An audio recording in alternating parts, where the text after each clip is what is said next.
नमस्कार दोस्तों, मैं डॉक्टर आर के शर्मा। मैं आपके सामने फिर से आया हूं दोस्तों एक नया टॉपिक लेकर के, जिसमें हम पढ़ने वाले हैं प्रिंसिपल इवेंट्स ऑफ कंसेप्शन।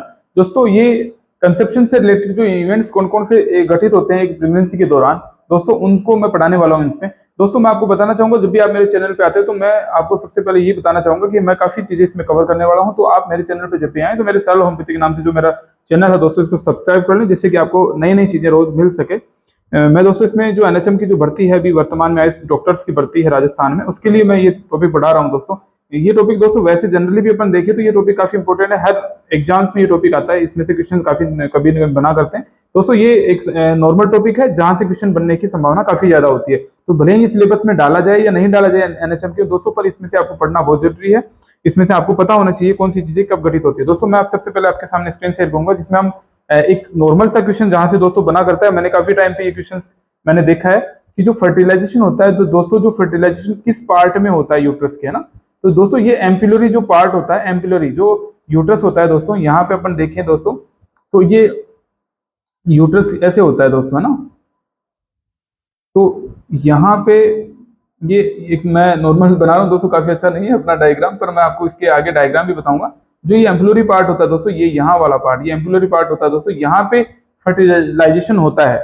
ठीक है, तो ये जो इसका क्वेश्चन काफी टाइम पूछा गया है, तो मैंने सबसे पहले एक महत्वपूर्ण क्वेश्चन से आपका स्टार्ट किया टॉपिक कि आपके एम्पिलोरी पार्ट में फर्टिलाइजेशन होता है। ठीक है दोस्तों, फर्टिलाइजेशन लाइफ स्पान क्या होती है, ओसाइट रेंज जो ओसाइट होता है, नहीं जो जो एग होता है दोस्तों, है ना, उसकी जो लाइफ स्पान होती है वो होती है 12 से 24 घंटे तक। यानी कि अगर यहाँ ओवरी से कोई जो फोलिकल्स जो ओवम बनता है वो अगर आता है तो फर्टिलाइजेशन कितने समय तक हो सकता है, तो 12 से 24 घंटे उसकी लाइफ स्पान होती है। 12 से 24 घंटे तक वो एक जो होता है जिसमें एक जान होती है दोस्तों, है ना। एक जो स्पर्म होता है उसमें 48 से 72 घंटे तक का समय होता है, जहां तक उसमें उसका फर्टिलाइजेशन का लाइफ स्पान होता है दोस्तों। ये क्वेश्चन के बार पूछा जाता है कि इसका लाइफ स्पान कितना होता है और स्पर्म का लाइफ स्पान कितना होता है। ठीक है दोस्तों, इम्प्लांटेशन अगर एट द 6th डे, यानी कि इम्प्लांटेशन होता है दोस्तों, ये जो होता है छठे दिन, ये फर्टिलाइजेशन होने के छठे दिन बाद होता है, यानी कि 20 डे ऑफ रेगुलर साइकिल। अब किसी व्यक्ति का साइकिल रेगुलर है 28 डेज पे होता है दोस्तों, तो उसके जो 20वां दिन है ना, लगभग 20वें दिन पे वो जो इम्प्लांटेशन होता है यूट्रस में, यहाँ पे आके वो छठे दिन होता है दोस्तों। ठीक है दोस्तों, embryo can differentiated at 8 week, और जो एम्ब्रियो होता है, जो एम्ब्रियो आकर के यहाँ इम्प्लांट हो जाता है दोस्तों, वो डिफरेंशिएट कब होता है। ठीक है दोस्तों, वो 8 वीक पे उसका डिफरेंशिएशन होता है। ठीक है दोस्तों, ये एक नॉर्मल साधारण भाषा में हमने समझाया दोस्तों। हम जब आप एक चित्र देख रहे होंगे दोस्तों, यहाँ चित्र में आप देख रहे होंगे, यहाँ से जब ओवम आता है, यहाँ ये जो ओवरी है दोस्तों, यहाँ से ओवम आता है, सीक्रेशन यहाँ से निकलता है, और यहाँ जब स्पर्म जाता है किसी व्यक्ति का, तो दोस्तों जब ये आकर के यहाँ पे स्पर्म आकर के जिस ओवम से अटैच होता है दोस्तों, यहाँ पे इसके अंदर चला जाता है। तो यहाँ दोस्तों इसके अंदर एक आपको बहुत साफ नहीं दिख रहा होगा, पर इसमें जो एक होता है ये पोलर बॉडी होती है, ये ओवम का जो न्यूक्लियस होता है और ये स्पर्म का न्यूक्लियस होता है दोस्तों। यानी जब मिलते हैं तो जाइगोट का फॉर्मेशन करते हैं, फिर ये एम्ब्रियो 2 सेल स्टेज का बनता है, फिर ये एक एम्ब्रियो होता है 4 सेल स्टेज का बनता है, एक एम्ब्रियो होता है 8 सेल स्टेज, और एक मोरूला होता है 16 सेल का मोरूला होता है। ठीक है दोस्तों, एक ब्लास्टोसिस्ट का जो फॉर्मेशन होता है वो 58 सेल्स का होता है, और हेल्स ब्लास्टो इनकी जो अलग होते हैं, हेल्स ब्लास्टोसिस्ट जो बनती है वो आ गया, है ना। और ये जो पार्शली इम्प्लांटेड जो ब्लास्टोसिस्ट, यानी दोस्तों ये ब्लास्टोसिस्ट के रूप में आकर के यहाँ पे इम्प्लांट होता है। ठीक है दोस्तों, हाउ कंसेप्शन वर्क, अब कंसेप्शन कैसे होता है, understanding the how does pregnancy occur can help a couple have more control of baby making process and approach its less anxious. ठीक है दोस्तों, ये ओवुलेशन होता है, सबसे पहला स्टेप जो होता है वहां से सबसे पहले क्या ओवरी के अंदर ओवुलेशन होगा। ओवुलेशन इसमें कैसे होगा, the release of mature egg from ovary for possible fertilisation, यानी कि मेच्योर एग होगा वो उसमें से रिलीज होगा, फिर जो फर्टिलाइजेशन होगा सेकंड स्टेज पे, तो the union of the sperm with the egg also known as conception. तो स्पर्म का जो यूनियन होता है एग से, उसी को हम कंसेप्शन बोलते हैं दोस्तों। ठीक है दोस्तों, अब इम्प्लांटेशन जो होता है the attachment of the fertilized egg और blastocyst in the uterine wall, जो यहाँ पे इम्प्लांट होता है, यहाँ इसी ब्लास्टोसिस्ट जो होता है उसको हम यहाँ अटैचमेंट जो यूट्रस की जो इनर लाइनिंग होती है वहां पर अगर जाकर के अटैच होता है उसको इम्प्लांटेशन बोला जाता है। ठीक है दोस्तों, अब ये कब कब होता है, इसमें जो ओवुलेशन होता है वो होता है रेगुलर साइकिल के अंदर जो अब इसमें ये भी देखना about 14 day before the next period, यानी जब भी मेंसेस आएगा दोस्तों, किसी व्यक्ति का रेगुलर साइकिल है 28 डेज का रेगुलर साइकिल है, तो दोस्तों लगभग 14 डे पे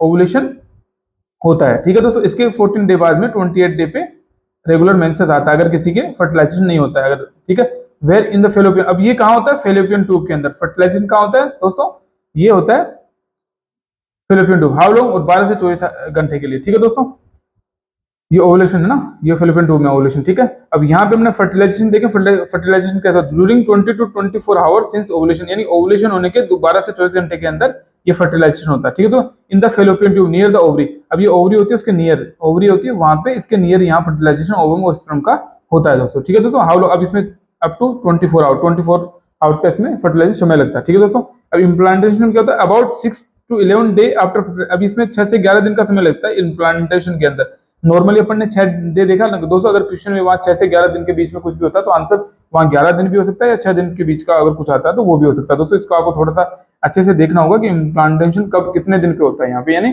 6 से 11 दिन के अंदर, 6 से छठे से लेकर के 11वें दिन तक। यहाँ ओवरी में ये यहाँ पे जब ओवम और स्पर्म मिलता है उसके छठे दिन यहाँ करके इम्प्लांट होता है, छठे से 11वें दिन के अंदर अंदर। ठीक है दोस्तों, इन द यूट्राइन लाइन, अब ये यूट्राइन लाइनिंग यहाँ पे होता है, हाउ लॉन्ग, अब ये 48 घंटे का समय लेता है। ठीक है दोस्तों, इससे आगे अपन देखेंगे, ये कंसेप्शन जर्नी है दोस्तों, ये अपन ने पहले भी डिस्कशन लिया। फर्टिलाइजेशन के बाद में ये जाइकोट होता है, जाइकोट फॉर्मेशन होता है 2 डे का, जेड ये 2 सेल्स सील्ड होता है, ये 4 सील्ड होता है, ये 8 सील्ड होता है, ऐसे मोरूला का फॉर्मेशन होता है फिर यहाँ पे 6 से 7 दिन पे, ये मोरूला का फॉर्मेशन है। ये ब्लास्टोसिस्ट होता है दोस्तों, ये ब्लास्टोसिस्ट आकर के यहाँ पे लाइनिंग पे अटैच होता है। ठीक है दोस्तों, यहाँ इम्प्लांट होता है, वेजाना है, ये ओवरी है दोस्तों। ये अपने नॉर्मल अपन ने देखा व्हाट इज कंसेप्शन, कंसेप्शन होता क्या है। ठीक है दोस्तों, अगर ठीक है दोस्तों, यहाँ पे चित्र को अच्छे से देख सकते हैं। ठीक है दोस्तों, अब अपन इसमें पढ़ेंगे अब कौन कौन सी घटनाएं कब कब होती है इसमें।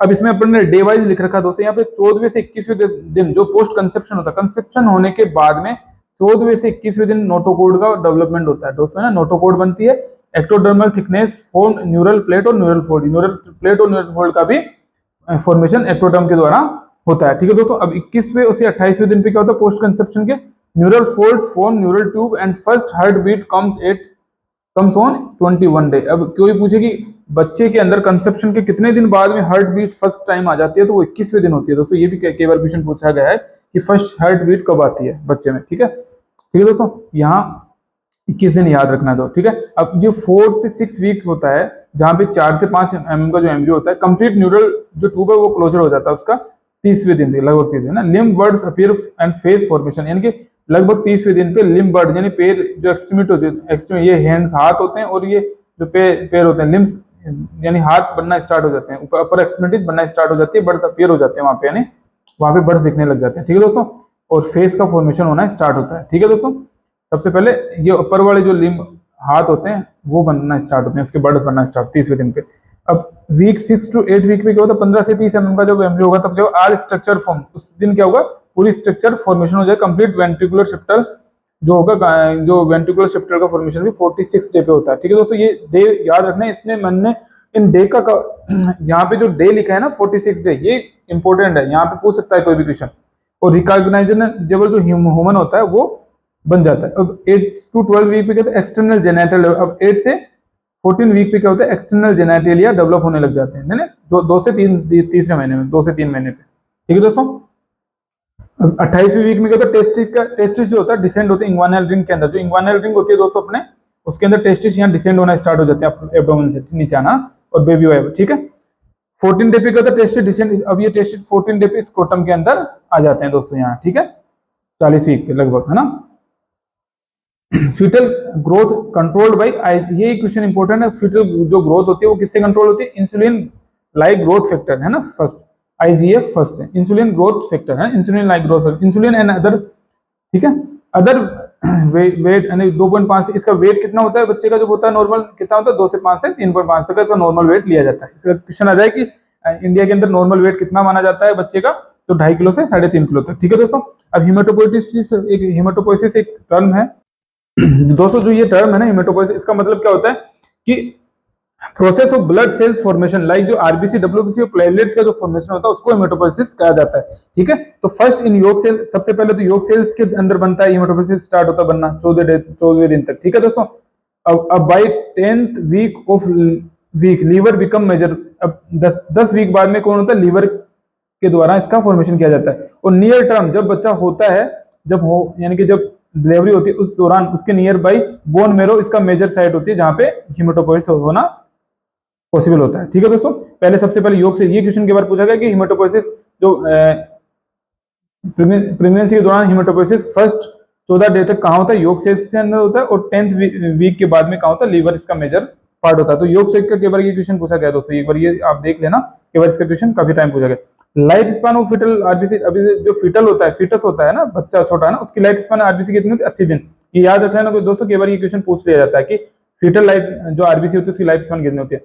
इन फिटस अम्बलाइकल वेन कैरी, अब इसके अंदर जो होता है, जो अम्बलाइकल वेन होती है ना, अब ये कई बार क्वेश्चन ये पूछ रहे कि जो ऑक्सीजनेटेड ब्लड है वो फिटस के अंदर किस के द्वारा जाता है, तो वहां अम्बलाइकल वेन, अम्बलाइकल आर्टरी और कुछ भी आ सकता है दोस्तों, तो वहां पर अम्बलाइकल वेन है, मेजर रोल अदा करती है ऑक्सीजनेटेड ब्लड को लेके जाने का। ठीक है, तो 80% जो ब्लड होता है ऑक्सीजनेट वो अम्बलाइकल वेन के थ्रू जाता है। यहाँ पे वेन के द्वारा मोस्ट कॉमनली तो वेन जो होती है अशुद्ध रक्त को लेके जाने की होती है, लेकिन यहाँ पे दोस्तों ऑक्सीजनेटेड ब्लड को ये ड्यूरिंग प्रेगनेंसी के दौरान ये अम्बलाइकल वेन लेके जाती है। ठीक है दोस्तों, अब 225 ml पर kg पर मिनट ये जो होता है इसका ब्लड सर्कुलेशन होता है यहाँ से। ठीक है, कार्डियक आउटपुट जो होता है आफ्टर बर्थ 500 ml होता है। ठीक है दोस्तों,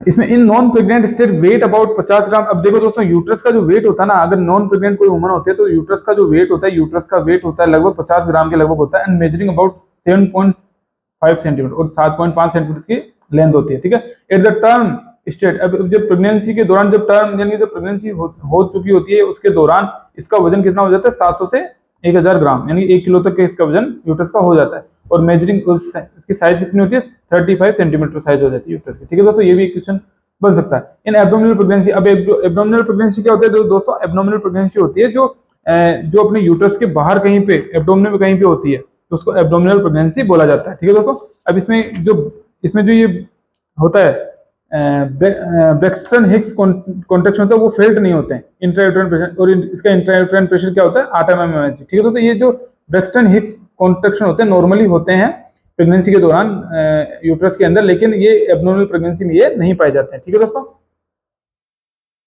ये एब्डोमिनल प्रेगनेंसी रेयर कंडीशन होती है, इसको एक्टोपिक प्रेगनेंसी भी बोल सकते हैं। Where the fertilisation of egg implanted at the develop in the abdomen, जिसका जो इम्प्लांटेशन और डेवलपमेंट होता है वो एब्डोमेन के अंदर होता है इंस्टेड ऑफ यूट्रस, है ना। लाइफ थ्रेटनिंग कंडीशन होती है इसमें। अब ट्यूबल, इसका कारण क्या क्या हो सकते हैं, इसका ट्यूब का फॉर्मेशन सही नहीं हो, ठीक है, ट्यूबल इश्यू भी हो सकते हैं, और कुछ पेल्विक रीजन भी हो सकते हैं, है ना। ठीक है दोस्तों, अब ये अपन ने एक नया देखा, ये अब ये जो ब्रेक्सटन हिक्स कॉन्ट्रैक्शन होता है यूट्राइन कॉन्ट्रैक्शन होता है दोस्तों। ठीक है, अब ये प्रेगनेंसी के दौरान होते हैं, लेकिन ये जो होते हैं ये जो फॉल्स लेबर पेन होता है ना उसको ब्रेक्सटन हिक्स कॉन्ट्रैक्शन बोला जाता है। फॉल्स लेबर पेन होता है, अगर दोस्तों लेबर पेन होगा वो रेगुलर होगा और जो रिदमिक होगा, यानी एक रेगुलर टाइम पे होगा, और जो ये ब्रेक्सटन हिक्स कॉन्ट्रैक्शन होते हैं इरेगुलर और अनप्रेडिक्टेबल होते हैं। ये जो ब्रेक्सटन हिक्स कॉन्ट्रैक्शन होते हैं वो इरेगुलर होते हैं, कभी भी हो सकते हैं, ये फॉल्स प्रेगनेंसी को इंडिकेट करते हैं। ठीक है दोस्तों, ठीक है भाई, ये फॉल्स जो लेबर पेन होता है, लेबर पेन को, फॉल्स लेबर पेन को इंडिकेट करते हैं। ठीक है दोस्तों, ये गुडेल एक साइन होता है evident in early age of 6 week, यानी ये एक जो साइन होता है गुडेल साइन होता है, इसमें सोपनिंग ऑफ सर्विक्स होता है दोस्तों, है ना। जो सर्विक्स होती है, जो अपनी सर्विक्स होती है उसकी सोपनिंग होती है, सोपनिंग, है ना, due to increase blood flow. अब इसकी जो सोपनिंग क्यों होती है, due to increase blood flow, ठीक है, and vascularisation of the cervix, और जो सर्विक्स का वेस्कुलराइजेशन होने की वजह से, यानी वहां ब्लड फ्लो ज्यादा होने की वजह से ये, और ये 6 वीक पे होती है दोस्तों। ये याद रखने वाला चीज ये है कि इसमें 6 वीक पे ये साइन आता है। ठीक है, ये साइन होते हैं, ये कई बार पूछे जाते हैं। जैकमियर साइन और चैडविक साइन क्या होता है, dusky anterior vaginal wall and 8 week of pregnancy. ये जैकमियर साइन तो 8 वीक प्रेगनेंसी पे आता है, और ये इसमें क्या ब्लूइश डिस्कलेशन और पर्पलिश डिस्कलेशन होता है। ये डस्की में ब्लूइश और पर्पलिश कलर का डिस्कलेशन तो वेजाइनल जो म्यूकोजा होती है उसका, है ना। ये भी इंक्रीज ब्लड फ्लो और वेस्कुलरिटी जो पेल्विक ऑर्गन होते हैं उसकी वेस्कुलर कंजेशन की वजह से हो सकता है ना, उन पेल्विक ऑर्गन के अंदर, ठीक है ना। ठीक है दोस्तों, अभी ओसिएंटर साइन होता है। अभी ओसिएंटर साइन में क्या होता है, ये भी पाल्पेबल पल्सेशन होता है, वेजाइनल जो नेक होती है वहां पे इंक्रीज ब्लड फ्लो की वजह से होता है इसमें भी। ठीक है, पल्सेशन फेल होते हैं लेटरल वॉल पे 8 वीक ऑफ प्रेगनेंसी के दौरान। Total weight gain during course of pregnancy कितना होता है, अब ये क्वेश्चन के बार पूछा गया, टोटल वेट गेन कितना होता है, 11 kg। ये क्वेश्चन काफी टाइम पूछा गया। ये दोस्तों ये साइन याद कर लेना, कहाँ कैसे कैसे होते हैं, कौन कौन से वीक में होते हैं। ठीक है दोस्तों, क्योंकि क्वेश्चन पूछा जाता है, और इसका जो ये कई बार समझ में नहीं आते कौन से, कई बार ये साइन होते हैं ना समझ में नहीं आते, आपको याद रखना कि ये प्रेगनेंसी के दौरान मिलते हैं ओसिएंटर साइन। ये ओसिएंटर साइन वाला क्वेश्चन कई बार पूछा गया। Since your trophoblast is the principal site for protein and steroid in pregnancy. ठीक है दोस्तों, अब ये सिंस योर ट्रोपोब्लास्ट याद कर लेना भी, ये जो प्रोटीन और स्टेरॉइड की जो पूर्ति कौन करता है प्रेगनेंसी के टाइम पे, ये सिंस योर ट्रोपोब्लास्ट से होता है। ठीक है दोस्तों, अब एक हैंड साइन होता है, ये जो मुर्गी के अंडे के समान जैसे आकृति होती है एब्डोमेन की, लाइक एब्डोमेन, है ना। ये कितने दिन पे हो जाता है, 6 वीक ऑफ प्रेगनेंसी में। क्रिकेट बॉल लाइक कब होता है? 8 वीक में। अब ये क्वेश्चन कई बार पूछा गया कि हैंड साइन जो होता है वो कितने वीक की प्रेगनेंसी में होता है, और क्रिकेट बॉल लाइक जो प्रेजेंटेशन होता है वो कितने उसमें होता है। ठीक है दोस्तों। और हेगार साइन क्या होता है? हेगार साइन भी कई बार पूछा गया है। ये 6 से 10 वीक की जो प्रेगनेंसी उसमें, और पल्मर साइन होता है वो 4 से 8 वीक की प्रेगनेंसी में होता है। ठीक है दोस्तों। ये अभी अब सबसे महत्वपूर्ण अपने एक क्वेश्चन आ रहा है, वो क्या आ रहा है?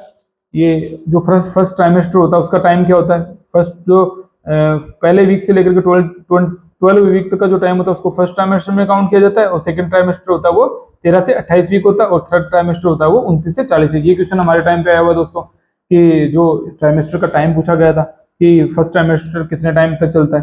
तो ये चीजें याद करने के दोस्तों, इसमें एक एक क्वेश्चन, एक एक लाइन में एक एक क्वेश्चन लिखा हुआ है। क्विकनिंग, अब ये quickening feel at 18th week of pregnancy, और एक क्लोज में होता है छाया पड़ जाती है किसी किसी चेहरे पे, 24 प्रेगनेंसी के राउंड में पड़ जाती है। लीन है नाइग्रा, जो ये जो एब्डोमेन पे जो लाइनें बन जाती है वो 20 वीक ऑफ प्रेगनेंसी में हो जाती है। External development elicited by 20। अब जो एक्सटर्नल जो डेवलपमेंट होता है उसको किसी महिला को ये फील होने लग जाता है कि मेरे अंदर बच्चा इधर उधर मूव करा दो, 20 वीक ऑफ प्रेगनेंसी में स्टार्ट हो जाता है। इंटरनल डेवलपमेंट जो होता है वो 16 से 28 वीक की प्रेगनेंसी में स्टार्ट हो जाता है महसूस होना। ये जो एक्सटर्नल होता है किसी को दूसरे को महसूस होता है वो 20 वीक पे होता है, और जो इंटरनल होता है किसी महिला को फील होता है वो 16 से 28 वीक की प्रेगनेंसी पे फील होने लग जाता है। Pregnancy up to lower 1/3 and upper 2/3। अब ये जो एब्डोमेन है दोस्तों, ये एब्डोमेन है किसी महिला का, तो इसके लोअर 1/3 और अपर 2/3, ये अपर 2/3 है और ये लोअर 1/3 है। यहाँ तक अब कौन सी प्रेगनेंसी तो होता है? 28 वीक की प्रेगनेंसी में यहाँ तक पेट की साइज फुली हुई होती है ऐसे।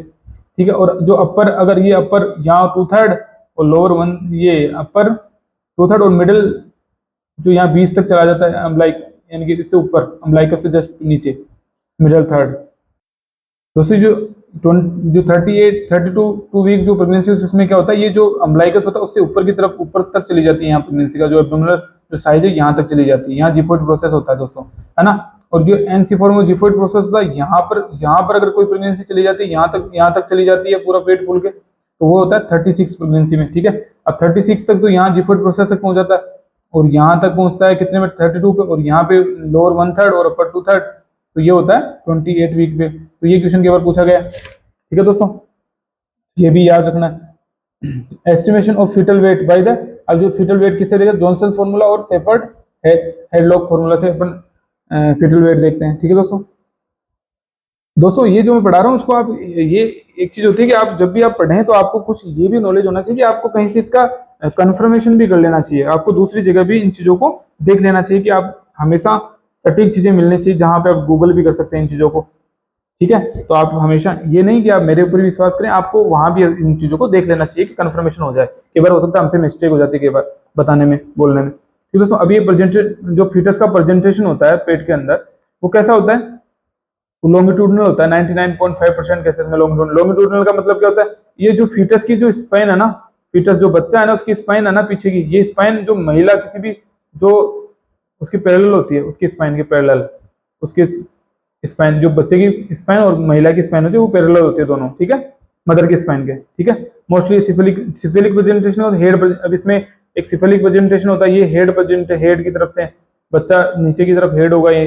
ठीक है, जब वो डिलीवरी होगी, और ऊपर की तरफ होगा अदर पार्ट। हेड प्रेजेंटेशन सिफिलिक 96.5% में सिफिलिक प्रेजेंटेशन होता है, और पोडेलिक होता है 3%, है ना, 3% केसेस में। कई बार क्या होता है इसमें अलग अलग ब्रीच प्रेजेंटेशन होता है, उसमें क्या होता है जो एक्सट्रीमिटीज होती है वो या तो पहले आएगी, या फिर जो उसका बटक रीजन है वो पहले दिखेगा, हेड नहीं होकर के। हेड मोस्टली हेड आना चाहिए पहले, लेकिन वहां पर अगर बटक का प्रेजेंटेशन हो या फिर एक्सट्रीमिटीज का हो तो उसको अपन ब्रीच प्रेजेंटेशन में लेंगे। तो ये ब्रीच प्रेजेंटेशन, ये कई बार क्वेश्चन पूछे जाते हैं ब्रीच प्रेजेंटेशन क्या होता है ना। अब मोस्टली ये क्वेश्चन आया कि अगर बच्चे का नॉर्मल प्रेजेंटेशन का तो वो लॉन्गिट्यूडनल होता है, सिफिलिक होता है। सिफिलिक का आंसर होगा वहां पे ना, सिफिलिक प्रेजेंटेशन। ठीक है दोस्तों, अब एक सेजाइटल और लॉन्गिट्यूडनल सर्कस, ये अपन एक देखेंगे एक चित्र में। अभी पेराइटल जो बोन होती है अभी सामने देख लेंगे, एक कोरोनल सर्कस, एक लैम्बोर्ट सर्कस, और ये हो क्या क्या होते हैं ना। अभी एक चित्र से देख लो आप। ये देखो दोस्तों, ये जो अपन को दिख रहे हैं ना यहाँ पे, ये जो सेजाइटल सर्कस होता है ये सीधा होता है। ठीक है, जो ये दो, अब सेजाइटल सर्कस ये है, इसके पीछे नीचे देखेंगे ये लेम्बोइड, इस चित्र में आपको लेम्बोइड ये दिख रहा होगा। ठीक है, और एक यहाँ पे स्क्वेमस दिख रहा होगा, स्क्वेमस सूचर। ठीक है, ये कोरोनल सूचर होता है। ये जो पेराइटल बोन है ना, दोनों को अगर कोई अलग करता है तो वो कौन सा सूचर होता है? Sagittal suture. ठीक है, जो दोनों पैराइटल बोन को अलग करता है, ठीक है, ये है ना। और एक होता है जो ब्रेन के बीच में से ऐसे कवर करता है, ठीक है, वो होता है कोरोनल सल्कस, ठीक है, जो आगे के पार्ट को और पीछे के पार्ट को अलग करता है, दोनों पार्ट को। और जो बीच में से करता है वो पैराइटल बोन्स को अलग करता है, वो होता है सेजाइटल सल्कस, ठीक है। ठीक है दोस्तों, अपन इसको एक बार पढ़ लेंगे इसे, है ना। अब इसमें एक चित्र देख ले, कोरोनल सर्कस क्या होता है, run between the parietal and frontal bone. जो पैराइटल, जो कोरोनल सर्कस देखा था, ये जो कोरोनल देखा था अपन ने, बीच से जाता है यहाँ से, है ना, ये बीच से जाता है ऐसे, ये बीच से, वो फ्रंटल और पैराइटल दोनों को अलग करता है, फ्रंटल को और पैराइटल को, ठीक है। और लेम्बोइड होता है वो क्या होता है, ऑक्सीपिटल बोन को टू पैराइटल बोन से अलग करता है, जो पैराइटल बोन्स होती है। एंटीरियर फ्रंटली ये sagittal longitudinal circus between the two parietal. अब जो ये सेजाइटल होता है बीच से जो निकल रहा था सेजाइटल, ये दोनों को अलग करता है इनको, है ना, पैराइटल को, पैराइटल बोन्स को, ठीक है। ठीक है, एंटीरियर फ्रंटली और ब्रेगमा ओसिफाइड। अब ये क्वेश्चन के बारे में पूछा, ब्रेगमा जो एंटीरियर फ्रंटली कब ossified, 18 month of after birth, यानी बच्चे के जन्म के 18 मंथ बाद ये ओसिफिकेशन होता है एंटीरियर फ्रंटली का, ठीक है। ये क्वेश्चन पूछा ब्रेगमा का ओसिफिकेशन कब होता है, 18 मंथ पे। प्रोसीजर ऑफ सब्सिक्वेंट विजिट, अब इसकी एक क्वेश्चन पूछा कि कितने विजिट किसी प्रेगनेंसी में होने चाहिए नॉर्मल WHO की तरफ से, तो 4, एक तो सब्सिक्वेंट कब, एक तो 4th वीक पे होना चाहिए, एक 28 पे, और फिर 2 week up to the 36 week, यानी 36 वीक पे फिर 2 वीक पे होना चाहिए। एक तो 4 वीक पे बहुत इंपॉर्टेंट होता है, एक 28 वीक पे विजिट होनी चाहिए किसी प्रेग्नेंट वुमन की हॉस्पिटल में, और फिर बाद के अंदर 28 वीक बाद फिर 2 वीक से होनी चाहिए 36 वीक तक। और WHO कितनी रिकमेंड करता है, 4 विजिट नॉर्मल करता है एटलीस्ट, है ना। फर्स्ट 16 वीक पे करता है, सेकंड 24 to 28, और थर्ड करता है 32 वीक पे, और फोर्थ करता है 36 वीक पे, ठीक है दोस्तों। ये अलग अलग चीजें हैं, एक बार देख लेना, है ना, समझ लेना इनको, ठीक है दोस्तों। ये चित्र अपन ने देख ही लिया। अब दोस्तों ये ड्यूरिंग प्रेगनेंसी लाइव, अब ये ड्यूरिंग प्रेगनेंसी है ना, ये प्रेगनेंसी रिलेटेड क्वेश्चंस होते हैं, उसमें ड्यूरिंग प्रेगनेंसी में live attenuated vaccine like MMR, measles, mumps, rubella, varicella, chickenpox और येलो फीवर वाला जो होता है, वो live attenuated vaccine, influenza vaccine is contraindicated. ये तो लाइव अटेन्यूएटेड तो होता है इन्फ्लुएंजा, और जो ये प्रेगनेंसी के दौरान जो MMR होता है, वेरिसेला और येलो फीवर वाला ये होता है, वो इन्फ्लुएंजा वाला वैक्सीन कॉन्ट्राइंडिकेटेड होता है, ठीक है दोस्तों। अगर इसमें अगर देखें, highest level of alpha fetoprotein amniotic fluid reached at 13 week of pregnancy. जो एमनियोटिक फ्लूइड होता है हाईएस्ट लेवल पे कब होता है, कितना, जो एमनियोटिक फ्लूइड का जो हाईएस्ट होता है किसी भी वुमन के यूट्रस में, वो किस लेवल पे, 13 वीक ऑफ प्रेगनेंसी पे होता है, उसके बाद में फिर घटता जाता है ना। ये भी क्वेश्चन के बारे ये पूछा जाता है, ये क्वेश्चन है अपने जो लिखे हैं लाइन टू लाइन, ठीक है दोस्तों। 90% cases of herpes due to herpes simplex virus 2। जो हर्पीस के जितने भी केस होते हैं वो हर्पीस सिम्प्लेक्स वायरस 2 की वजह से होते हैं। 10% होते हैं वो HSV फर्स्ट की वजह से। All PID are sexually transmitted except TB। TB होती है वो, जो होती है वो सेक्सुअली ट्रांसमिटेड नहीं होती, अदर जितनी भी PID होती है वो सेक्सुअली ट्रांसमिटेड होती है, ठीक है दोस्तों। इसका कहने का मतलब, adult height is double the height of a girl. Adult height is double the height of girl at the age of 1 year. यानी 1 ईयर की एज पे किसी भी लड़की की जो है ना हाइट है ना, जन्म लेती है उससे दुगनी हो जाती है, ठीक है। और 6 month of age and in boys 2 years, और बच्चों के अंदर 2 साल पे, इनके 1.5 साल पे होती है ना, 1 साल और 6 महीने पे, ठीक है। तो यहाँ 1.5 साल पे उसकी हाइट डबल होती है, जैसे सोने की जैसे होती है उससे किसी भी गर्ल की, और जो बच्चा जो लड़का होता है उसकी 2 साल पे उसकी डबल होती है उसकी हाइट, नॉर्मल एज जो जितना होता है वो, ठीक है। Lower central incisor appears commonly between the age of 5th to 8th month. जो लोअर जो सेंट्रल इंसाइजर जो टीथ होते हैं, वो टीथ है ना, इंसाइजर टीथ होते हैं, वो कब आते हैं, 5वें एंड 8th मंथ पे, ठीक है, 5 से 8 मंथ पे ये आते हैं लोअर इंसाइजर कॉमनली, है ना, ठीक है दोस्तों। First molar teeth appear commonly around the age of 12 से 15 मंथ पे। जो फर्स्ट मोलर टीथ होता है वो कॉमनली कब आता है, 12 से 15 मंथ पे अपीयर हो जाते हैं फर्स्ट मोलर। और जो कैनाइन टीथ है by age of 18 to 21 month पे आने स्टार्ट हो जाते हैं, कैनाइन जो होते हैं ना, जो सबसे तीखे होते हैं कैनाइन वाले। और जो सेकंड मोलर होते हैं वो 21 से 24 मंथ पे आना स्टार्ट हो जाता है। अब प्रीमेच्योर टीथ कितने, प्रीमेच्योर परमानेंट टीथ क्या होते हैं, permanent teeth first molar at the, जो परमानेंट टीथ आते हैं उनमें फर्स्ट मोलर जो टीथ आता है वो 6 ईयर पे आता है। सेंट्रल लेटरल इंसाइजर होता है 6 to 8 ईयर पे आता है। कैनाइन जो प्रीमोलर होते हैं, कैनाइन और प्रीमोलर होता है वो 9 to 12 ईयर पे आता है। और सेकंड मोलर होता है वो एज ऑफ 12 ईयर आता है। और थर्ड जो मोलर होता है वो 18th ईयर पे आता है, ठीक है दोस्तों, ये याद करना है आपको, ठीक है। The clavicle and the mandible begins to ossify in utero, but clavicle being the first bone to start ossifying. जो क्लेविकल होती है सबसे पहली बोन होती है जो ओसिफाई होती है ना, क्लेविकल, है ना, ये ओसिफाई होना स्टार्ट हो जाती है यूट्रस के अंदर, बट जो क्लेविकल होती है वो सबसे पहले ओसिफाई होते हैं। Complete ossification occur at the age of 25 है ना, कंप्लीट जो ओसिफिकेशन होता है बोन्स का वो 25 एज पे हो जाता है। अब इसमें केवल क्वेश्चन क्लेविकल का पूछेगा कि सबसे फर्स्ट बोन कौन सी है जो ओसिफाई होती है दोस्तों, है ना, यहाँ पे ये क्वेश्चन पूछा। अब प्रीनेटल पीरियड, पेरीनेटल और पोस्टनेटल, इसका मतलब समझ में आना चाहिए कि जो प्रीनेटल होता है उसमें ओवम जो होता है, ओवम बनता है 0 से 14 दिन का जो टाइम होता है वहां पर, ठीक है, जो वो होता है वो ओवम होता है, ओवम यानी अंडा होता है 0 से 14 दिन तक का। एम्ब्रियो कब बनता है, 14 से 9 वीक पे एम्ब्रियो रहता है कोई भी, जो कंसेप्शन के बाद का टाइम होता है उसमें एम्ब्रियो रहता है। और फीटस कब बनना स्टार्ट, यानी फीटस का रूप, उसको फीटस कब बोलेंगे, 9 वीक से टू बर्थ, उसको फीटस बोला जाएगा, ठीक है। पेरीनेटल पीरियड क्या होता है, 20 week of gestation to 7 day after birth. अब ये पेरीनेटल जो पीरियड होगा 20 वीक ऑफ गेस्टेशन, जब भी प्रेगनेंसी 22 वीक की हो जाएगी उसके 7 दिन, डिलीवरी के 7 दिन बाद का समय जो होगा वो पेरीनेटल पीरियड होगा। पोस्टनेटल क्या होगा, newborn first 4 week after birth, ठीक है, फर्स्ट 4 जो वीक होंगे वो क्या होंगे, न्यू बोर्न के, वो होंगे पोस्टनेटल पीरियड में आएंगे, ठीक है, फर्स्ट, ठीक है। और इन्फेंसी का बोलेंगे, फर्स्ट ईयर जो बच्चा होगा उसको इन्फेंसी, और टोडलर बोलेंगे 1 से 3 साल के बच्चे को। प्री स्कूलिंग जो चिल्ड्रन होगा वो 3 से 6 साल का। प्री प्यूबर्टल होगा वो 10 से 12 साल का, और जो गर्ल्स में, और जो बॉयज होंगे वो 12 से 14 के प्री प्यूबर्टल होंगे।